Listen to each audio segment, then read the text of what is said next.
There is no disclose. Today, I'd like to talk about a new non-invasive method in assessing a lower urinary tract function in children with spina bifida.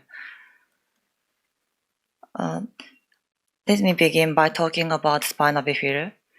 Early and repeated monitoring of lower urinary tract function from infancy is mandatory for preventing upper urinary tract deterioration in children with spina bifida. But these studies are invasive for children. So the aim of the study was to investigate whether bladder wall thickness could be used to predict bladder dysfunction in children with spina bifida.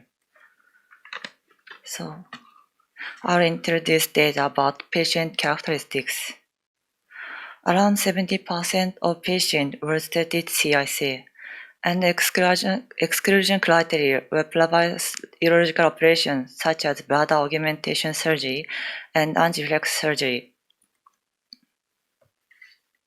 Video dynamic study was evaluated these parameters. Bladder fullness was calculated by using a formula for expected bladder capacity. Bladder wall thickness measurement by ultrasound were performed using by standard method described by Miller.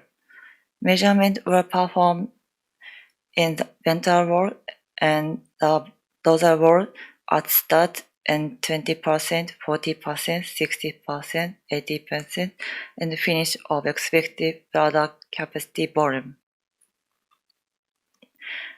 This was done simultaneously with video dynamics and bladder wall thickness measurement. Here we have data about video dynamic studies measurement and bladder wall thickness.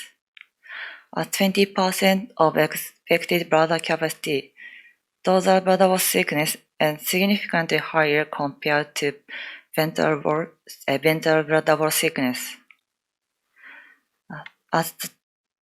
And the bladder wall thickness significantly correlated with retrosal overactivity at the ventral wall and only 20% of expected bladder capacity. Other parameters were not correlated significantly. The bladder wall thickness may not correlate with the degree of retrosal dysfunction and our measurement conditions. In our study, at only 20% of expected bladder capacity volume, ventral variability in patient with DO is significantly higher than patient without DO. Under specific conditions, bladder wall thickness could be a predictor for DO. Thank you for your attention.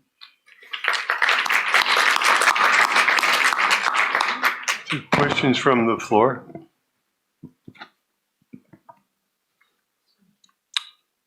I have a question, a curiosity more than a question, really. You have used in your study patients from newborn, let's say, until 19 years, something like that. So the age was the age was varying from 0 to 19 years to 13 years.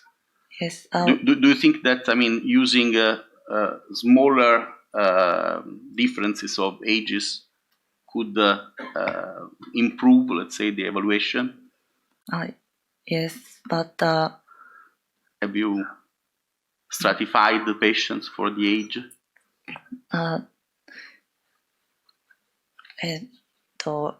We studied about only children, not adults. So, yes, and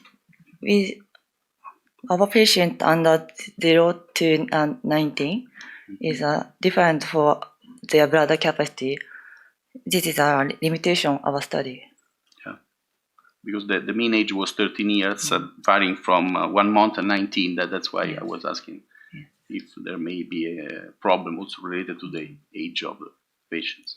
Yes. Okay. Anyway, these are a very complicated population where an invasive evaluation is probably necessary. So this is reinforcing this concept, your data. Thank you. Thank you. This is-